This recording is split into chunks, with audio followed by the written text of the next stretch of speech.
Bienvenue dans le monde des légendes. Je suis ce mage venu des limbes de l'éternité pour tout vous révéler des croyances qu'inspirèrent autrefois les paysages de France. Ensemble, nous allons chevaucher le temps et l'espace pour percer enfin le mystère des contes populaires d'une histoire millénaire.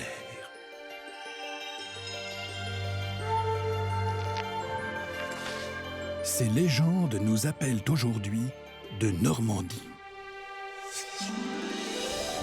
Dans un murmure s'élevant des tréfonds des étourdissantes falaises de la côte d'Albâtre que surveillent les goélands argentés, la Manche nous souffle les légendes de ce pays de Caux dont la lumière a su prendre tant d'illustres peintres dans sa toile. Comme le Normand Claude Monet, qui, à son tour, a su arrimer le monde à cette beauté minérale normande. Quand on a la chance d'avoir le soleil et la brume, ça vous fait exactement des petits points avec des reflets de couleurs. Tout ce qu'on peut voir dans la peinture impressionniste, on le découvre sur la côte normande, on le retrouve dans une grande partie de la Normandie, mais surtout dans les endroits humides, tout au long de la Seine et au long des rivières, parce qu'il faut que cette brume s'élève bien. Et là, on a un éclairage vraiment très très particulier. En fait, on a un tableau impressionniste vivant, réel, et qui en plus a le mérite parfois de s'agiter sous le vent, et puis après, l'imagination fait le reste. Et l'imagination ici a galopé à la vitesse des marées. On prétend qu'une relique du sang divin se serait miraculeusement échouée à Fécamp, dont elle a fait un lieu de pèlerinage. On raconte aussi que la rivière qui traversait jadis ce petit village d'Étretat aurait subitement disparu de bien étranges manières. Certains disent encore que la naissance de son église serait due aux invasions vikings. Et il paraît que les esprits de trois belles demoiselles hanteraient toujours les falaises d'Albâtre où Arsène Lupin aurait caché ni plus ni moins que le trésor des rois de France. Bref, l'imaginaire cauchois semble bien le plus fécond de toute la Normandie. Les habitants du pays de Caux s'appellent les Cauchois. Alors pourquoi ce pays de Caux? Caux vient tout simplement du nom de calcaire, comme les falaises de la côte d'Albâtre. Le pays de Caux, c'est une toute petite partie de la Normandie où on parlait plus exactement la langue cauchoise. Il y a là quelque chose de bien particulier, c'est qu'il y a le Caux maritime et puis le Caux de l'intérieur des terres. Donc on a des histoires vraiment très, très particulières, tant par la langue utilisée que par le fond lui-même. Façonné par les Celtes, les Romains, les colons scandinaves puis anglais, le légendaire cauchois tient sa singularité de son brassage culturel autant que de son étonnant patrimoine géologique. Car nous sommes ici sur les terres des hommes du Nord, ces Vikings qui ont fait de la Normandie leur royaume il y a plus d'un millénaire.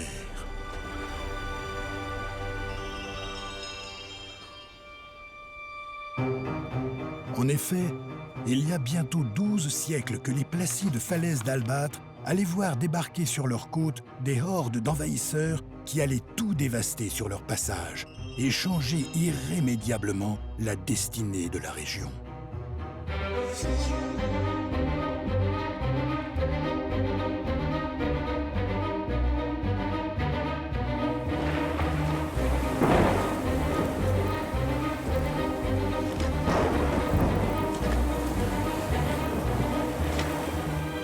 Alors en pays de Caux, comme dans une grande partie de la Normandie, tout le monde a entendu parler, je crois, de l'arrivée des hommes du Nord, qu'on a appelés les Vikings, qui venaient, d'après le mot qu'on a utilisé, mais bien tardivement, dans leur drakkar, mais les Vikings, eux, n'utilisaient pas du tout le mot drakkar, et ils ont longé les côtes normandes.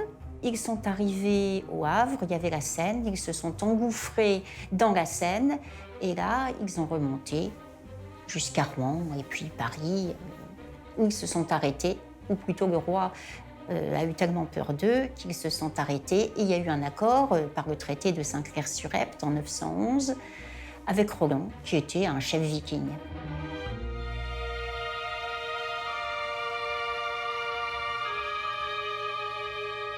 Ils vont devenir, donc, avec Charles le Simple, qui en fait un allié, en quelque sorte, ils deviennent les ducs de Normandie avec Rollon, le premier qui a des terres, à peu près le pays de Caux, qui lui sont données. Le duché de Normandie a été géré au départ par Roland, qui ne s'appelait pas Roland, ça c'est le nom qu'on lui a donné localement, hein. Il s'appelait plutôt Rolf.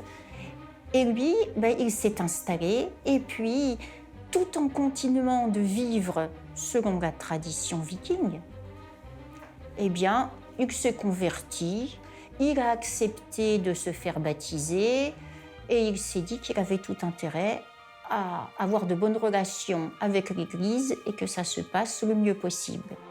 Ce baptême de Rollon marque le début de la saga viking sur ces terres, pour la première fois regroupées en un royaume, le duché des hommes du Nord, la Normandie. Et dès le successeur de Rollon, Guillaume Longue-Épée, Fécamp va d'une certaine manière devenir une capitale ducale, parce que c'est à Fécamp qu'il installe sa concubine Sprota. C'est la fille d'un comte de Rennes qu'il a récupérée par un rapt, en fait. Et donc, c'est Sprota qui va donner naissance à Richard Ier. Ainsi, avec la naissance de Richard Ier, puis de son fils Richard II, la descendance viking est assurée et la dynastie des comtes de Normandie établie. Leur fief, cet ancien palais ducal de Fécamp, aujourd'hui en ruine. Et c'est dans l'enceinte de ce palais que les bases de l'abbatiale de la Sainte Trinité allaient pouvoir se construire autour de l'une des premières légendes d'Europe, la légende du précieux sang de Fécamp.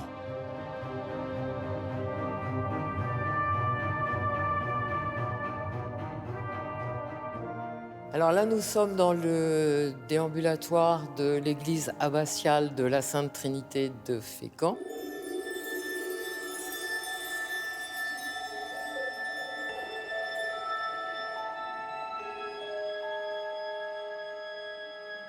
Église abbatiale, c'est-à-dire église avec un père abbé à la tête et des moines bénédictins.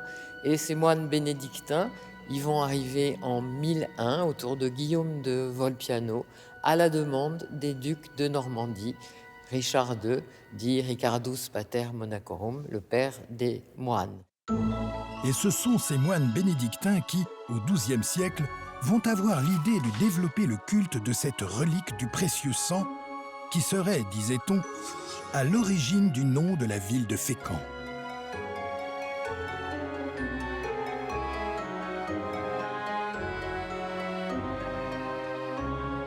Fécamp viendrait de l'expression latine fici campus, le champ du figuier. Alors un figuier à Fécamp, comment a-t-on pu avoir un figuier à Fécamp? Eh bien, la légende dit, alors légende qui, selon certains, daterait de 633 après Jésus-Christ, enfin, il y a un certain nombre de textes, bon, c'est une légende qu'on peut revoir transcrite à partir peut-être du XIIe siècle. Et il faut bien quelque part qu'il y ait une légende fondatrice de l'abbaye de Fécamp. Légende que les moines bénédictins ont miraculeusement ressortie des oubliettes au moment où ils cherchaient des fonds pour reconstruire l'abbaye qui venait d'être incendiée. Et voilà ce qu'ils racontèrent à l'époque. Cette légende fondatrice est la suivante. Donc, au moment de la mort du Christ, le sang coulant des plaies du Christ aurait été recueilli par Joseph d'Arimathie.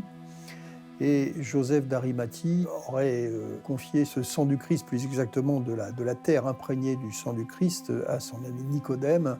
Et de fil en aiguille, la terre imprégnée du sang du Christ aurait été enfermée dans des tubes de plomb. Et le neveu de Nicodème, ami de Joseph d'Arimathie, qui aurait recueilli le sang du Christ, vous voyez qu'on commence à aller un petit peu loin, par peur des invasions romaines, aurait caché ces tubes de plomb à l'intérieur d'un figuier. Donc on est sur les côtes de Palestine quand même, là. En effet, voyant Jérusalem menacée d'être reprise par les Romains, Isaac, le neveu de Nicodème, emporte le figuier contenant la relique des précieuses gouttes du sang du Christ sur les côtes palestiniennes. Mais une fois arrivé, il se demande où la cacher. Et donc, quoi de mieux que de la confier à la mer, et ce petit tronc de figuier contenant la fiole et le sang du Christ va voguer sur les flots depuis la Terre Sainte. Voilà le figuier qui franchit toute la Méditerranée, qui passe le détroit de Gibraltar, qui remonte le long des côtes du Portugal et qui remonte le long des côtes de la Gaule de l'époque, et puis qui finit par s'échouer à Fécamp. Et va arriver jusqu'au fond de ce qui n'est pas encore le port de Fécamp, ce qui est un marécage, c'est la vallée, la mer à marée haute monte, redescend, et on va voir ensuite un ange qui vient apporter un message comme quoi il y aurait quelque chose dans ce figuier provenant de Palestine, un cerf blanc avec une grande croix entre les bois qui gratte du pied et qui tourne autour de ce figuier. Et puis donc il s'agit effectivement voilà, de ce précieux sang qui est le sang de Jésus-Christ enfermé dans les tubes de plomb. Ces tubes de plomb étant conservés jusqu'à aujourd'hui dans l'église abbatiale. Il y a un reliquaire d'ailleurs qui contient ces tubes contenant de la terre imprégnée du sang du Christ. Et donc, c'est à partir de ce culte des reliques qui se développe avec l'époque des croisades que Fécamp aura sa relique, pourra faire venir beaucoup de pèlerins, effectivement. Et donc, le pèlerinage sera très très important au Moyen-Âge. On dit que le pèlerinage ici, pour la relique du précieux sang à Fécamp, est pratiquement aussi important que celui du Mont Saint-Michel. Et les pèlerins viennent effectivement en masse. C'est l'occasion, évidemment, de foires, de commerce, etc. Et donc, c'est une manière aussi d'apporter de la richesse à l'abbaye des moines bénédictins, bien évidemment. Richesse qui leur a donc permis de jeter les bases de cette église de la Sainte Trinité de Fécamp, qui, abstraction faite de sa façade repensée au XVIIIe siècle, est un chef-d'œuvre du style gothique normand primitif. Avec une nef de 127 mètres de long à faire pâlir Notre-Dame de Paris.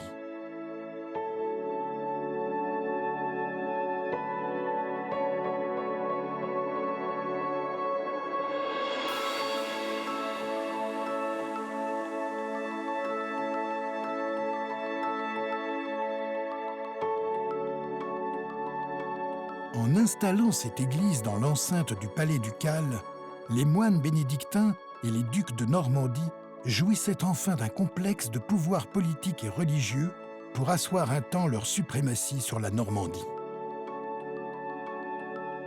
En hommage à ces moines et à leur célèbre liqueur, le palais bénédictine de Fécamp, donnant sur le port, présente leurs œuvres, distilleries et autres caves ô combien convoitées.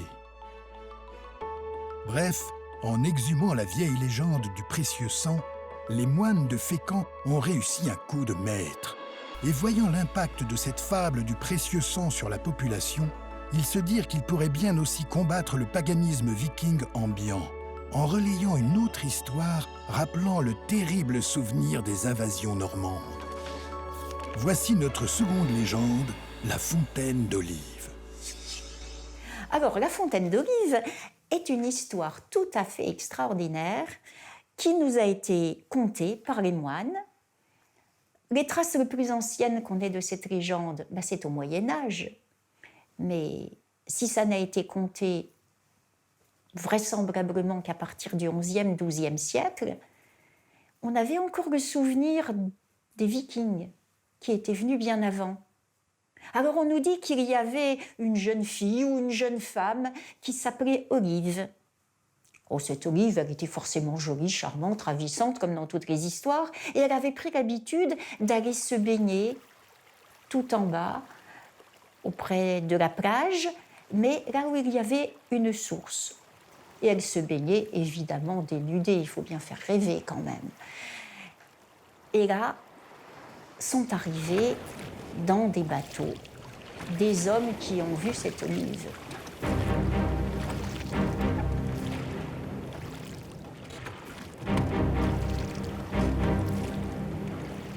Alors ils se sont emparés d'elle, d'après ce qu'on raconte, et ils ont voulu l'emporter sur leur bateau. Olive, terrifiée, terrorisée, n'avait d'autre recours, étant chrétienne, que d'implorer le ciel, que d'implorer les saints et les saintes du paradis. C'est ce qu'elle a fait. Et là, il y a eu un miracle extraordinaire. Une tempête s'est élevée, et du coup, très ennuyés à cause de cette tempête, les marins qui craignaient pour leur navire, eh bien, ont laissé repartir Olive, et puis ils sont repartis sur leur bateau. Mais Olive avait promis au ciel de faire construire une église ou une chapelle, si toutefois elle était sauvée. Et comme c'était le cas, il fallait bien qu'elle s'exécute. Donc, a priori aidée par la population, puisqu'elle ne pouvait pas construire elle-même, aller chercher les pierres pour construire une chapelle, elle a cependant donné un terrain qui lui appartenait, qui se trouvait au Vergy. Et là, elle a dit qu'on pouvait disposer de ce terrain pour construire la chapelle. On est allé chercher des pierres, on a commencé à construire, mais la nuit, on s'arrête. Ce qui fait que pendant la nuit, le diable lui-même, qui ne souhaitait pas que faire plaisir aux habitants du paradis, démolissait les pierres, démolissait la construction et emportait les pierres ailleurs. Ce qui fait que le lendemain matin, il fallait recommencer, reconstruire. Et pendant la nuit, de nouveau, le diable emportait les pierres ailleurs. Finalement, après plusieurs essais infructueux, Olive a dit que c'était pas la peine de lutter contre le diable. Le meilleur moyen, c'était de laisser les pierres où le diable les avait emportées et de construire à cet endroit-là. C'est pour ça que l'église, cette petite église ou chapelle, elle est construite exactement à l'endroit où, paraît-il, le diable avait laissé les pierres. Cette église, dont les moines avaient attribué la naissance à la Vierge qui aurait sauvé la jeune Olive des Vikings, s'appelle Notre-Dame et siège dans le village au patronyme normand Étretat. Depuis le XIIe siècle, sa beauté romane et gothique normande s'efforce d'être digne de son modèle, l'abbatiale de Fécamp. Une si grande église pour ce qui n'était au Moyen-Âge qu'un tout petit hameau de pêcheurs. Peut-être était-ce une tentative déraisonnable des moines pour rivaliser avec l'époustouflante puissance du paysage.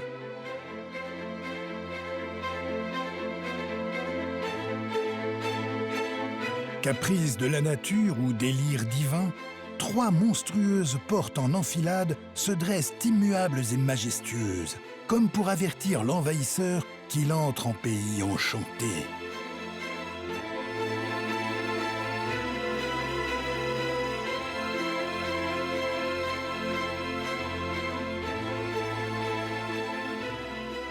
D'abord, Étretat, c'est une terre de mystère.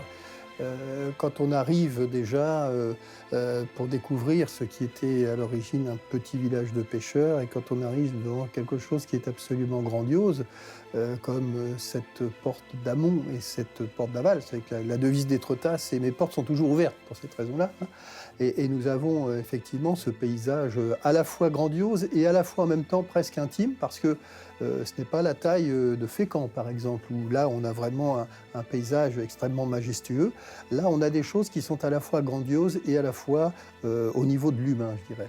Et la fondation même d'Étretat, eh bien, c'est une légende, hein. Alors, à chaque fois, il y a peut-être toujours quelque chose qui existe à la base, et puis l'imaginaire prenant, le romantisme, eh bien, on arrive tout de suite dans des histoires qui laissent aller l'imagination faire son travail et voyager. Pourtant, avant d'inviter les artistes au voyage, Étretat n'était encore qu'un petit bourg que pas même une route digne de ce nom n'aurait songé à desservir. Jusqu'au jour où le petit parc à huîtres de sa minuscule plage ne commence à faire parler de lui à la cour de Louis XVI. En effet, sachant que Marie-Antoinette adorait les huîtres de manière tout à fait excessive, un aristocrate normand allait avoir une idée qui devait changer un temps le cours de l'histoire du hameau. Alors en 1777, le marquis de Belver, avec l'aide d'une compagnie d'actionnaires, décide de creuser un parc à huîtres à Étretat. Il va faire venir ces huîtres de Cancale avec 2 bateaux et il va mettre ces huîtres pour les affiner dans ce parc à huîtres. Mais pourquoi choisir ce hameau normand si mal commode à rejoindre pour y faire grandir les huîtres, se demandaient alors les pêcheurs cancalais.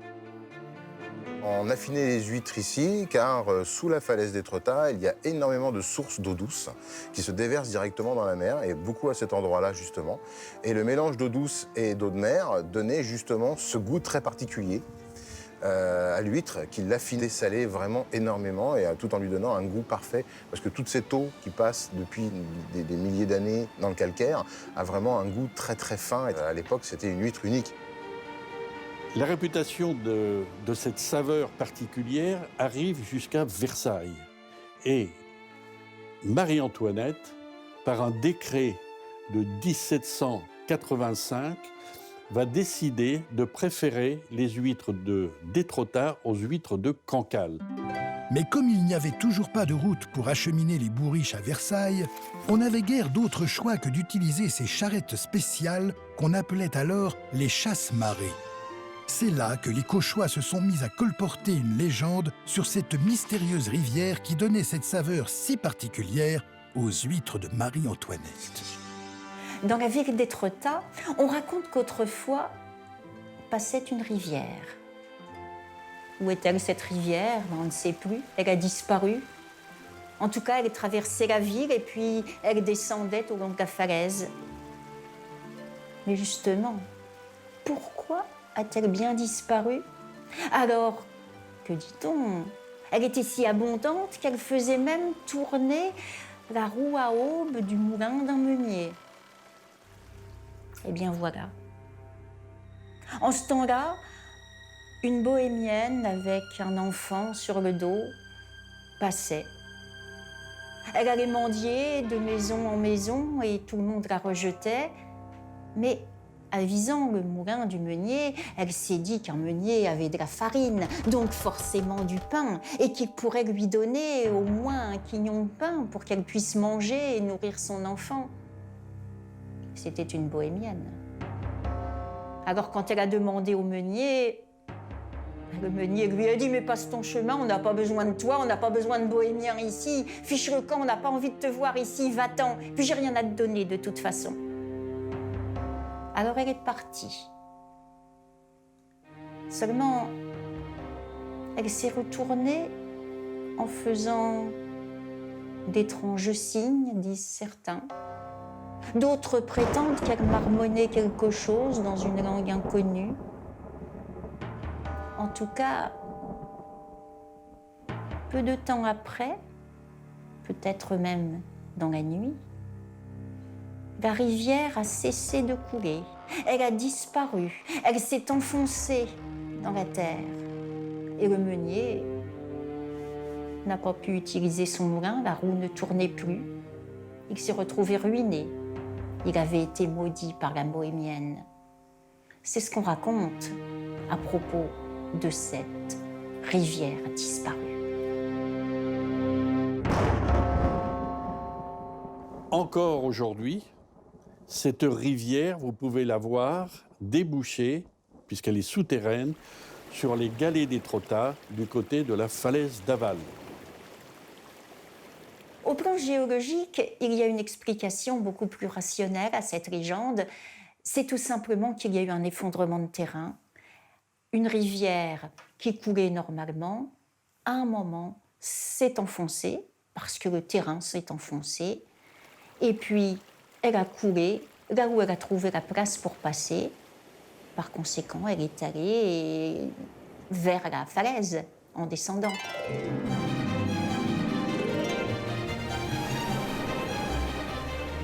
Rempart vertigineux s'élevant de 30 à 105 mètres au-dessus du niveau de la mer, les 130 km de falaises de la côte d'Albâtre recueillent tous les suffrages, inspirent tous les fantasmes et suggèrent les plus folles de nos légendes normandes.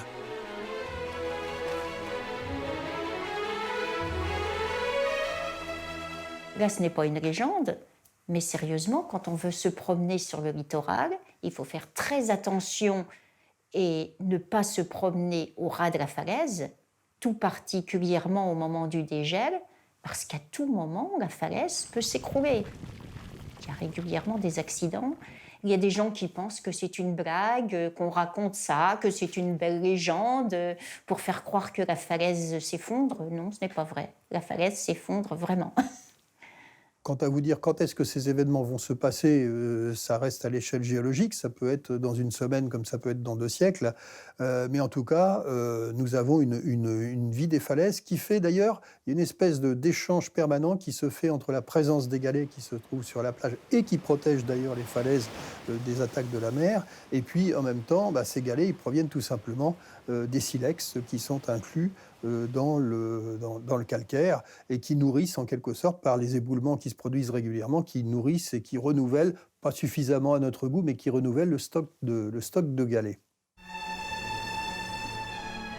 Tout en haut de cette cathédrale minérale qu'est la falaise d'aval du village d'Étretat, est née accrochée à sa paroi l'une des plus célèbres légendes du pays de Caux. Celle-ci a donné son nom à ces 2 étranges pitons rocheux, la chambre des demoiselles.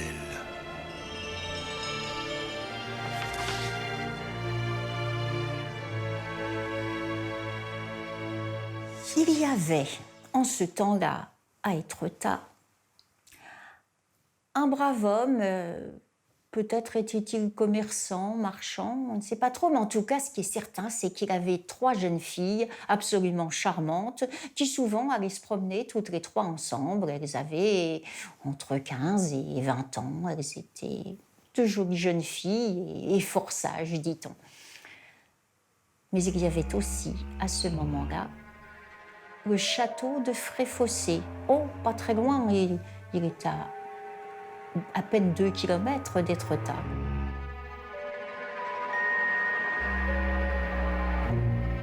Alors, le seigneur de Fréfossé, c'était tout simplement le propriétaire du château au Tilleul.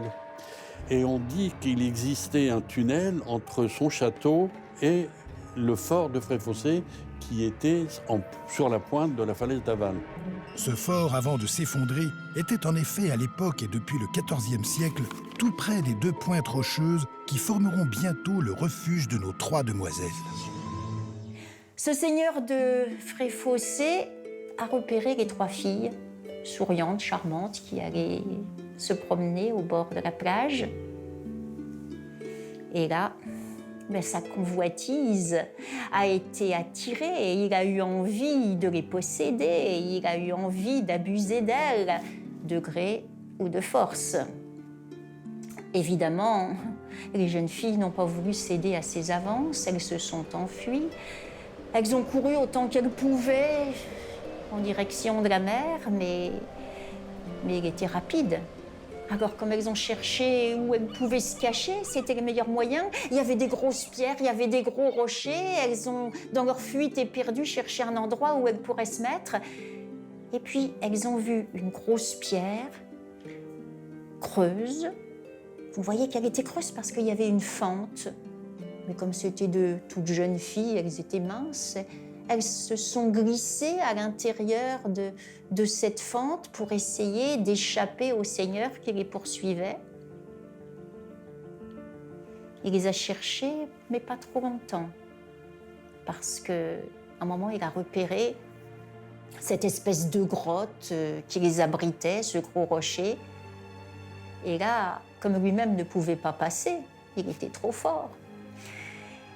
Eh bien, alors, il les a sommées de sortir. Elles n'ont pas voulu, elles ont resté cachées. Il leur a dit, très bien, puisque vous voulez rester à l'intérieur, eh bien, restez-y. Et là, comme il était sur son cheval, il a provoqué un éboulis, dit-on. Et cet éboulis a bloqué toutes les pierres qui se trouvaient devant l'entrée, devant la fente par laquelle les demoiselles étaient passées. Et là, elles se sont retrouvées prisonnières. Et le seigneur de Fréfossé leur a dit, eh bien, vous resterez là jusqu'à ce que vous cédiez à mes désirs. Les demoiselles ont refusé obstinément. Elles sont restées. Et la nuit a commencé à tomber.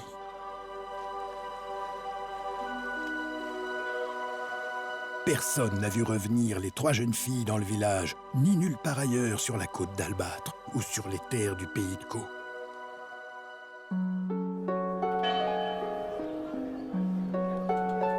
Plusieurs jours passèrent, et dans le petit marché couvert d'Étretat, les langues allaient bon train. Chacun semblant avoir une idée de ce qu'il était arrivé aux filles du plus gros commerçant de la région. Et là, il y a plusieurs versions qui donnent suite à cette histoire. Une version nous dit qu'elles y sont restées jusqu'à la mort, qu'elles ont préféré mourir de soif et de faim à l'intérieur de cette roche qui avait juste une minuscule ouverture et qu'elles en sont sorties une fois mortes sous la forme de colombes et qu'elles se sont envolées, les colombes représentant leur âme, et qu'elles se sont envolées comme ça au-dessus de la mer. Une autre version nous dit que le seigneur de Fréfossé, un jour, en a eu assez, et puis s'est dit qu'il allait retirer toutes les pierres, c'est ce qu'il aurait fait, il aurait retiré toutes les pierres qui bouchaient l'entrée. Alors les demoiselles, plutôt que de lui céder, ont préféré se jeter dans le vide du haut de la falaise que de céder aux avances du seigneur Lubric. C'est une autre version, on ne sait pas trop. En tout cas, ça ne lui a pas porté bonheur au seigneur de Fréfossé, parce que on prétend que c'est à la suite de cela que son château se serait effondré et qu'il n'a pas eu de descendants. Depuis, l'endroit passe pour être hanté. Les femmes qui ramassaient autrefois les galets disent que c'est un lieu où il y aurait des fées. Des fées qu'on voit errer parfois le soir à la brume et que ce seraient les fantômes des demoiselles qui se trouvaient là, enfermées dans ce qu'on appelle la chambre des demoiselles, cette chambre de demoiselles qu'on peut toujours voir sur la plage d'Étretat. Et aujourd'hui encore, il est très facile d'essayer de rejouer cette légende là-haut sur la falaise d'Aval, c'est-à-dire celle de gauche quand on regarde la mer.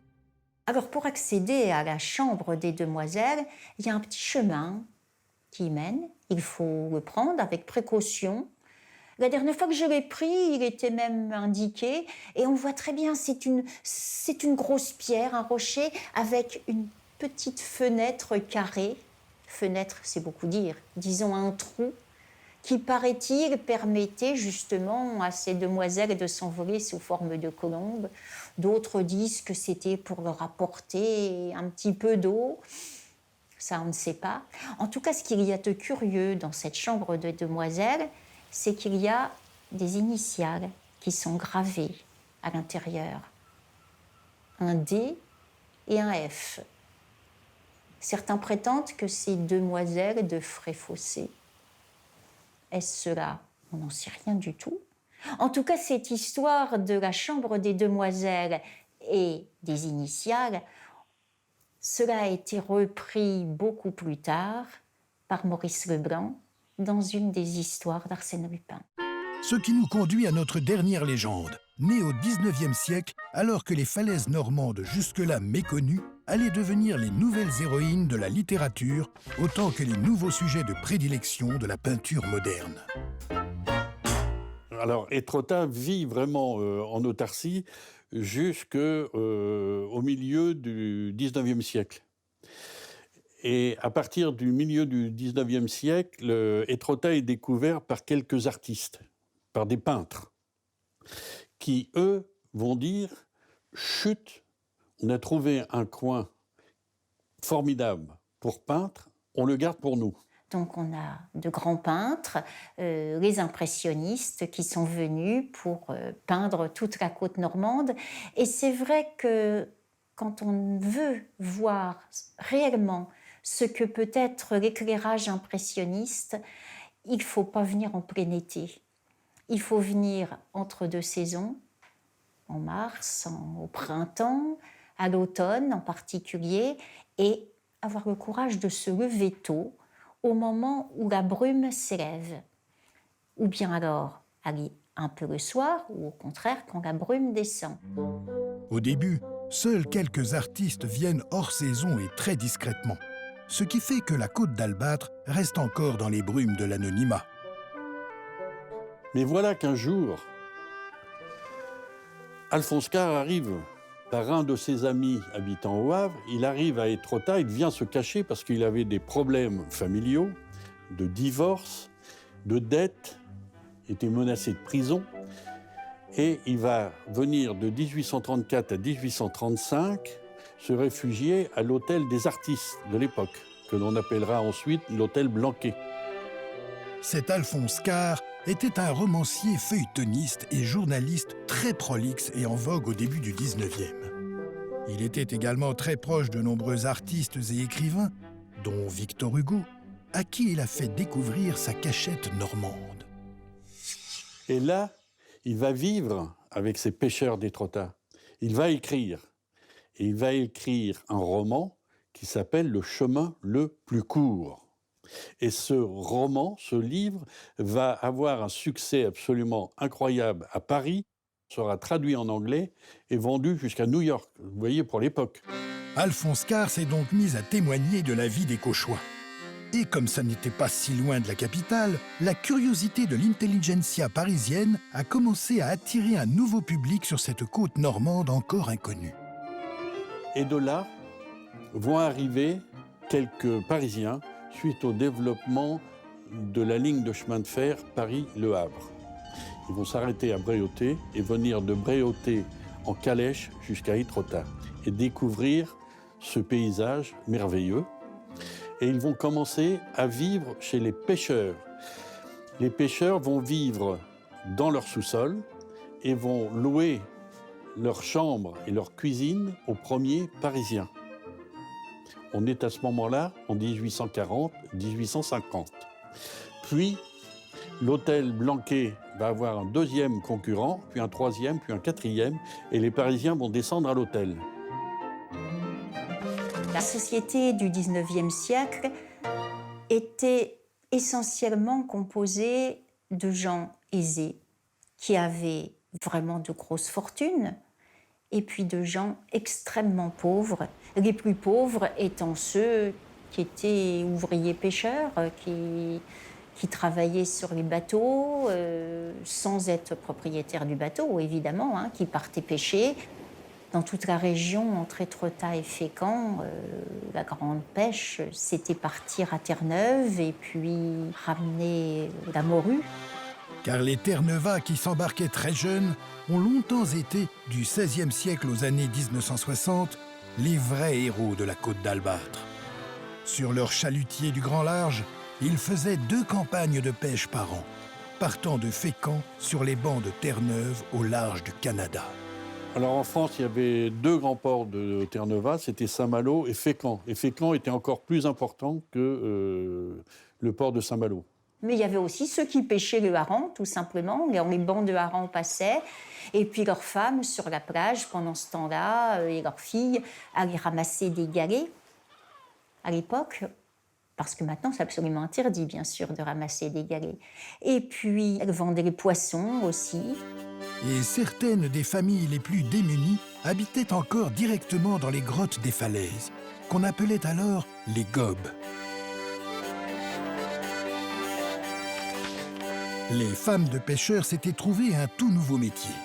Elles lavaient le linge des bourgeois parisiens, de plus en plus nombreux sur la côte. 1880-1890, c'est la grande époque de construction des villas. Étretat sera connu au même titre que Saint-Tropez maintenant. Il faut venir à Étretat. Alors, à la fois les artistes, mais les financiers arrivent. Et ces financiers, eux, vont développer la station, ils vont construire un casino, aménager des tennis, le golf et différentes constructions importantes pour le développement d'Étretat.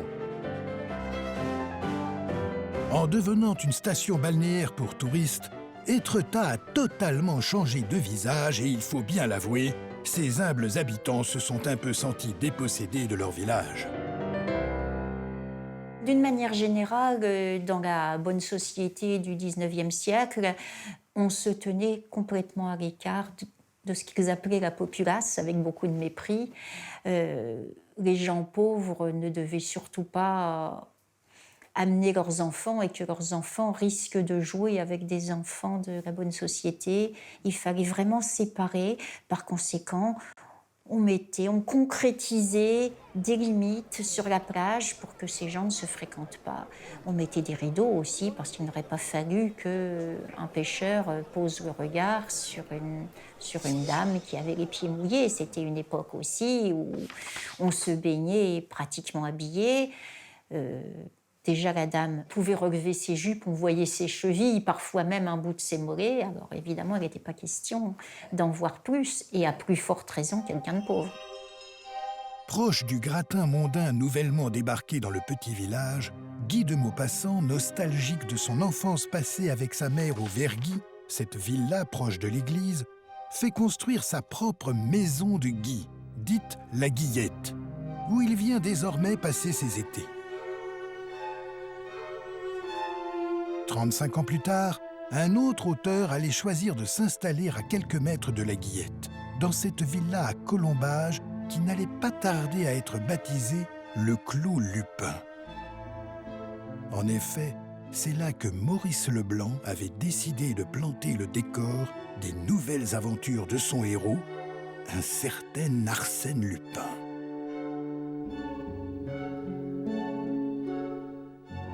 Maurice Leblanc est un Normand de pure souche, puisqu'il est né à Rouen en 1864. Il est issu d'une famille très bien implantée dans la région.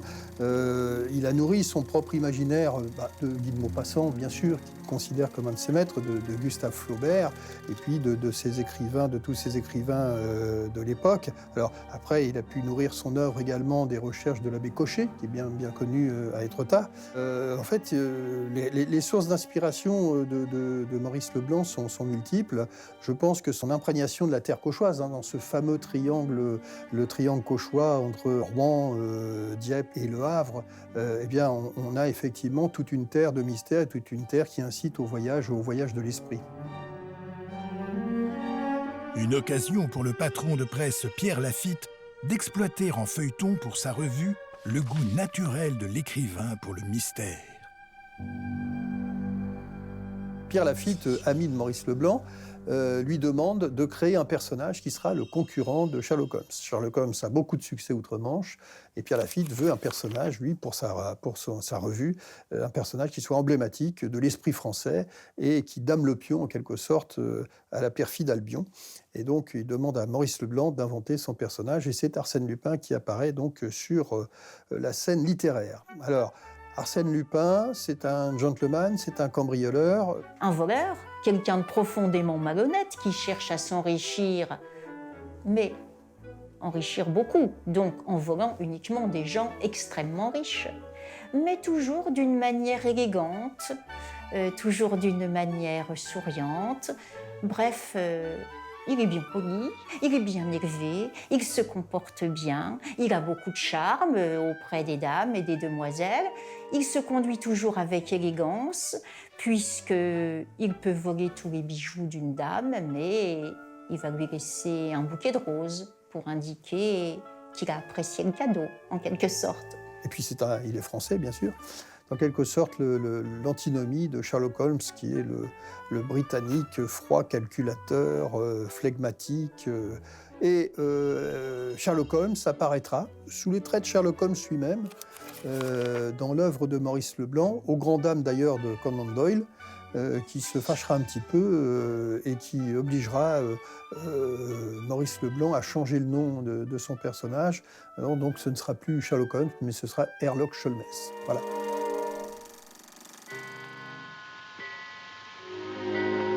Arsène Lupin a un tel succès que les Français l'érigent très vite en héros national. Mais qui est vraiment Arsène Lupin ?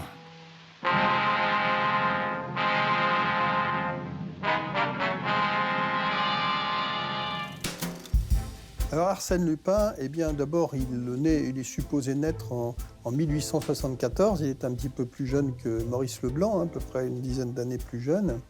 Et Arsène Lupin, eh bien c'est le fruit des amours d'une aristocrate et d'un professeur de gymnastique qui était professeur de savate exactement. Alors, Arsène Lupin, évidemment, je pense qu'on peut comparer Arsène Lupin et Fantomas. Fantomas, on se souvient que Fantomas n'a pas de visage, alors qu'Arsène Lupin a tous les visages. Et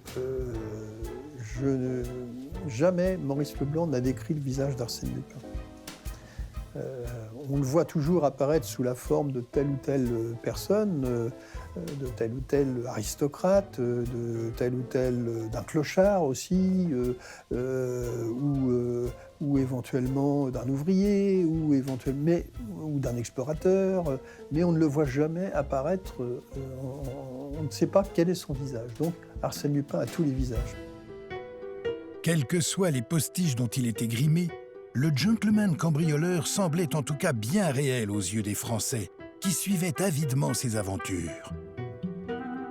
Et c'est là que dans L'Aiguille creuse, le best-seller de l'été 1909, Maurice Leblanc allait soudain propager une rumeur. Arsène Lupin aurait posé ses valises en pays de Caux. Alors ça, c'est une des caractéristiques de l'œuvre romanesque de Maurice Leblanc, et en particulier de son œuvre lupinienne, c'est de se servir des paysages, de se servir des lieux pour y faire évoluer ces créatures et pour y faire évoluer Arsène Lupin.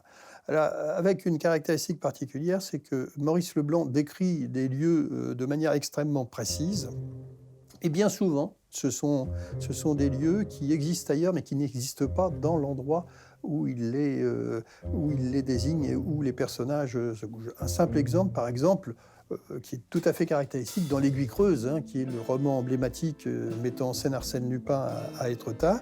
L'un des principaux personnages, qui s'appelle Isidore Beautrelet, est mis sur une mauvaise piste et va chercher, en fait, il ne sait pas ce que c'est que l'Aiguille creuse, il ne sait pas à quoi ça correspond, et il entend parler d'un château de l'Aiguille, et il va le chercher, donc, ce château de l'Aiguille, dans la Creuse.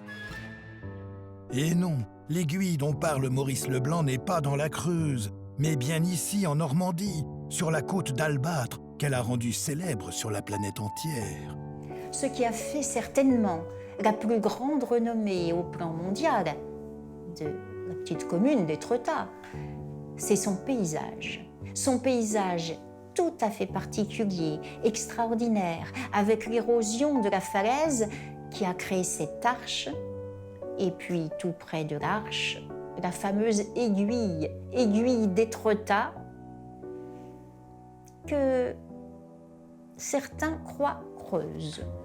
Est-elle creuse? Mais évidemment qu'elle est creuse. Eh bien, il y a un mystère d'abord qui est caché dedans. Mais quel est ce mystère dont est dépositaire notre Arsène Lupin? Que cache cette célèbre aiguille? À l'intérieur de l'aiguille, eh bien, il y a le trésor des rois de France. Et pourquoi y a-t-il le trésor des rois de France? Eh bien, parce que l'Aiguille creuse d'Étretat, c'est tout simplement le coffre-fort de la France, et c'est tout simplement l'endroit le plus secret où, depuis la nuit des temps, en tout cas au moins depuis César, qui est d'ailleurs cité, eh bien, l'ensemble des souverains qui ont eu, je dirais, la France sous leur gouvernance, y compris donc jusqu'au dernier, ont caché donc leur trésor. Eh bien, Arsène Lupin devient le maître de ce mystère-là et devient le gardien du trésor des rois de France. Mais une question reste en suspens. Où est-il, ce passage secret qui mène dans l'Aiguille creuse? Le code inscrit dans le bureau d'Arsène nous mettrait-il sur la piste? Ah bah c'est tout. Alors je vais vous laisser décoder le fameux message secret. Alors, d'après mes calculs, il semblerait qu'il faille monter sur la falaise d'Aval jusqu'à la fameuse chambre des demoiselles. Une fois à l'intérieur de cette grotte, il paraît qu'il y aurait une ruse à trouver à partir de ces énigmatiques initiales inscrites sur le sol de la cavité. Mais laquelle? Ces lettres mystérieuses, lorsque l'on met les pieds sur les lettres D et F, eh bien, on accède à une petite fenêtre qui est percée dans la roche. Et dans cette petite fenêtre, il y a un point de repère sur lequel il suffit d'accrocher une corde qui a une dimension bien particulière, dont la longueur est exprimée en toises d'ailleurs, qu'il faut convertir en mètres. Enfin, tout ça, c'est expliqué dans le fameux message secret. Et puis, en tendant cette corde, eh bien, on arrive à un endroit qui est une croix rouillée, qui est fixée dans le mur. Eh bien, en tournant cette croix, on a accès à un escalier qui permet de descendre à l'intérieur même de la falaise et d'accéder ensuite à l'intérieur de l'aiguille creuse. Et là, on tombe dans un dédale de galeries et autres passages secrets, comme il y en a tant à Étretat.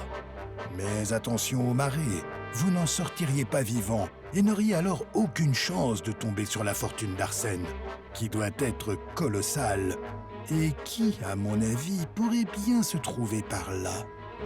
Donc Arsène Lupin a amassé des fortunes considérables, évidemment. En visitant le Clos Lupin, on peut constater que il y a la vraie Joconde, hein, la fausse est au Louvre, comme tout le monde le sait maintenant.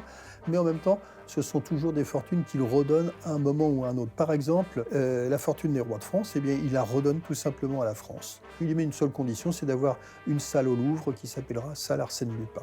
Alors, je dirais que sa richesse est essentiellement une richesse intérieure.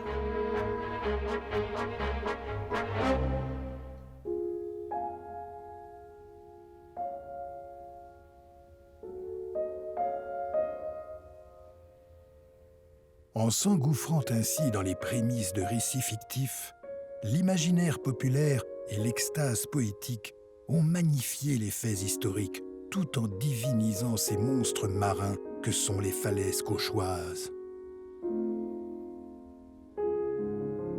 Rempart lumineux des terres de Normandie, la côte d'Albâtre jamais ne lasse de donner cette étrange impression au soleil couchant.